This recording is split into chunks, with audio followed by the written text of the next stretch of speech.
How's it going, everybody? Welcome back to the Chelsea series, and I'll be honest with you from the get-go, it's not gone very well.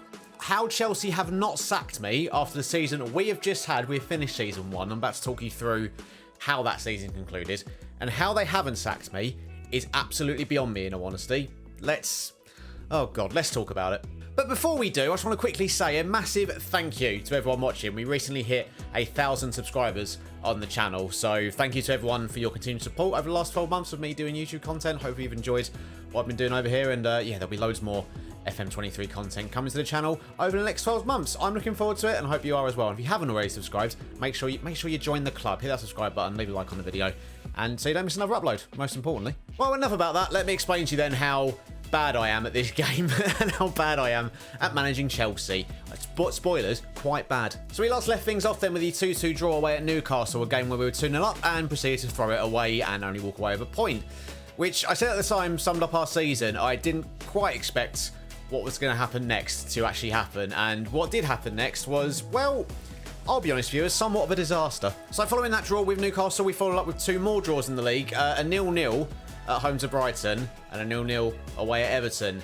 I don't really understand how this started to happen, to be honest. Up until the Newcastle game on stream, we were playing really well, like we were keeping clean sheets, we were scoring loads of goals, everything was looking quite good, and we were going to set ourselves up for quite a strong end to the season. After the Newcastle game, it all just kind of fell apart, and that culminated then in a 6-1 defeat to Manchester City in the Champions League quarter-finals. Erling Haaland scored 4. We were 5-1 down at half-time. But look, I don't know. You can see by the formations, I tried to play a 5-3-2, and it lasted 25 minutes when I switched it back to a 4-3-3. And that obviously didn't work either. So that didn't go brilliantly. João Felix getting sent off as well didn't really help our cause early into the second half. But let's be honest, the game was kind of already done by that point. It's the fact we beat them in the league at the Etihad, and then we just go and lose 6-1 to them in the Champions League. Very disheartening. We followed that up then with another disappointing result, a 1-1 draw at home to Fulham. They scored a very quick counter-attack early in the game, and Reece James scored what I think is a contender for goal of the season to level it up. And then I'm not joking when I say this, there was not a single highlight after Reece James's goal. I was tweaking things, I was lowering the tempo, raising the tempo, adjusting the lines, and just nothing seemed to work. And it was at that point I thought to myself, we need to change something, and we need to change something quickly. So we changed it to a 4-2-3-1 for the second leg against Manchester City, and we actually came out 2-0 winners. Obviously, it meant we only lost the tie 6-3 on aggregate, which is less embarrassing somewhat. But yeah, Ronaldo and Gallagher on the score sheet, and I thought, okay, 4-2-3-1, maybe this is working for us. I've had a few people tell me that 2 DMs in a 4-2-3-1 is kind of the new meta for this year. So I thought, okay, I'll try it out and we'll see what happens. We lost 2-0 to Southampton. Tino Livramento scored a bit of a banger against us, against his old club, and then Moussa Djenepo capitalised, I'm pretty sure, on a mistake to make it 2-0. And you can see from the player ratings just above my head there, mainly in the defensive part of the team, just 6.3s and 6.6s just across the board, just defensively. Towards the end of this season, defensively, we absolutely fell apart. And it's not even just defending, really. We also weren't scoring enough goals. As you can see, following the Newcastle game, I think in our sort of following, 4 Premier League games, we scored 1 goal. Following the Newcastle game, it's nowhere near good enough. So I switched things around and I went back to a 5-2-1-2 system, and that saw us go on against Brentford, where we did score goals. We scored 7 of them. Yes, 7-1 we beat them, despite falling behind to an early Ivan Toney goal, which is really comical, by the way. I'm sure it'll be on screen for you to watch right now. We did bounce back. Raheem Sterling got a couple, Kante scored, Ronaldo, Havertz got a couple, Skriniar got on the action. But you can kind of see, once they got the red card in 75 minutes, we were 3-1 up at that point, but when they got the red card, we just went absolutely ham and scored another 4 goals. Maybe we found the ticket here to having one last push to get into the Champions League spots. By this point, I think we were 5th, and we were chasing Arsenal and Aston Villa. It's worth mentioning as well, we were testing out the luck modifier theory on stream. I did close the game down after the Southampton game and roll it back up before we played Brentford, and then we started winning games. I still don't. You'll see what happens in you can see what happened in the season. I don't believe in luck modifier. So following that, then we beat Nottingham Forest 5-3. We were about 4-1 up, and then they scored 2 very quick goals to Jesse Lingard to bring back to 4-3, which made me very nervous. But thankfully, Kai Havertz got his second to seal all 3 points for us there.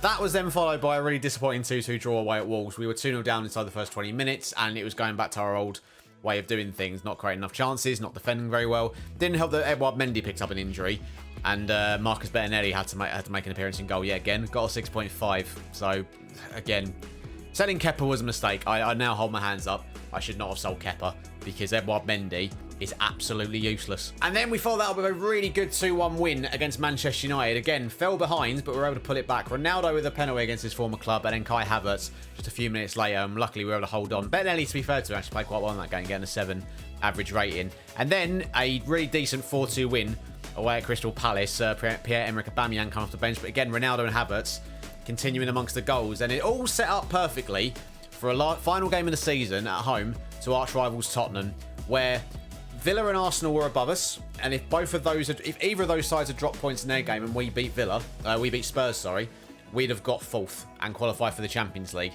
And so you can imagine my, surprise and amazement and glee when I saw that Everton were 2-0 up against Villa at the point that we were 0-0 with Spurs, meaning that we just had to not lose to get into the Champions League. Yeah, so that happened. And I don't quite know how, to be honest. It's just, again, another one of those games where I wouldn't even say defensively we weren't very good. It was a cheap penalty that we gave away, but we just weren't creating any chances whatsoever. Havertz had a terrible game. Ronaldo had a few efforts. He's not showing who I subbed on, which is a little bit annoying. But yeah, Ronaldo had a few efforts. Sterling did all right. Kovacic tried to make something happen again. People like Reece James, Mason Mount, Kai Havertz just not turning up for us again. And ultimately, that is what cost us. As you can see then, we finished just a point outside the top 4. So Steven Gerrard not sacked by Villa in this save. When I started this save, Gerrard is still Villa manager. And he got them to 4th. We finished 5th, just a point outside of them. And I'm wondering the same thing as you viewers. I don't know how I've not been sacked either. We had about 3 or 4 board meetings in the last stream. And every time I just said, yeah, sorry, Todd, I'll do better next time. He just went, okay, fair enough. Don't worry about it. Crack on. Weird. I have no idea. So in terms of the team then, going into a Season 2, and I think I've decided I am going to do a Season 2 on Twitch, and I'll probably do more of these sort of recap type videos for YouTube. But going into Season 2, I am basically putting a knife through this squad and selling a lot of players. Players like Koulibaly, players like Kovacic is in the last year of his contract and doesn't want to renew, he'll be off. Thiago Silva is leaving on a free. Kante is being released from his contract as well. I'm not renewing his new deal. I've made sure Romelu Lukaku is back in the team for next year because I'm determined to make that work. Edouard Mendy is being sold as well. I think already has been sold, and you can kind of see here that I have brought some new players in. Christopher Nkunku has come in for £56 million from Leipzig. A player that Chelsea are linked with in real life, so I do think it's a little bit realistic in that sense. But also, if we're playing this sort of 5-2-3-1, that's not correct. If we're playing this 5-3-2, I should say, then Nkunku at shadow striker, for me, makes a lot of sense. I think he's absolutely brilliant and he'll fit into that team like a glove, hopefully. I've got 2 new goalkeepers as well. Erguson Sakir was brought in from Trabzonspor. I've definitely not said that correctly. Christ. But we brought him in as a backup, and he is playing backup to Samir Handanovic from Inter Milan, who we got for a couple of £1 million. 38 now, obviously a little bit on the decline, but that's why I brought Sakir in. I think I'm going to start with Handanovic going into next season. And Sakir is eventually going to take that #1 spot. Hopefully not through the season, because that would mean Handanovic is playing terribly. But yeah, I've used Handanovic a lot in previous FMs, and he's always really solid for me. I also played Inter Milan for like half a season on the beta as like an offline thing, and he was really good. So I'm hoping he can replicate that form with Chelsea. And the other signing to mention then is Moise Caicedo, who's coming from relegated Brighton Hove Albion. He had a release clause of about 32 million.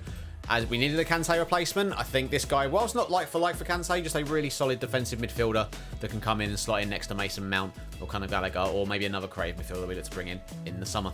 And as you can see, we have a lot of money to spend. Obviously, a lot of players on high wages. Aubameyang was another one, by the way. I didn't even get a fee for him. I just sold him for £0. And I just wanted to get his wages off the book. So he's gone. So you can see we've got plenty of wages to play with, and about 100 to 90 million, 98 to 100 million pounds to spend in the summer. And we've already made some big moves already. So like I said, I'm planning to absolutely just revolutionise this Chelsea team. And even though my original target was to win the title with Chelsea in Season 1, which I have inevitably failed, I'm going to try and do so again in a Season 2. And of course, viewers, if you want to come watch me play this save live, you can do so over on Twitch. The link for that is in the description.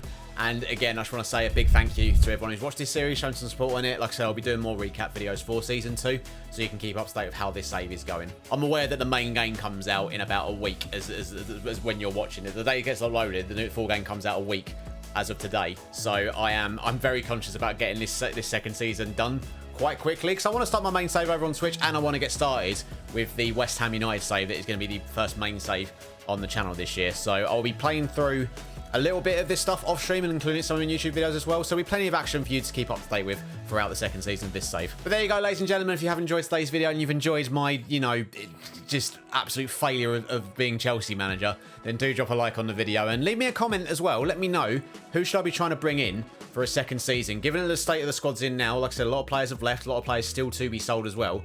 Who would you get rid of who's still here and who would you sign to make this Chelsea team better? I'll be really interested to know your comments in the comment section. Words are difficult. Anyway, thank you very much for watching, ladies and gentlemen. Again, subscribe if you haven't already. Thank you again for 1,000 subs. And leave a like if you haven't as well. And I'll see you in the next video. Until then, take care of yourselves. Bye-bye.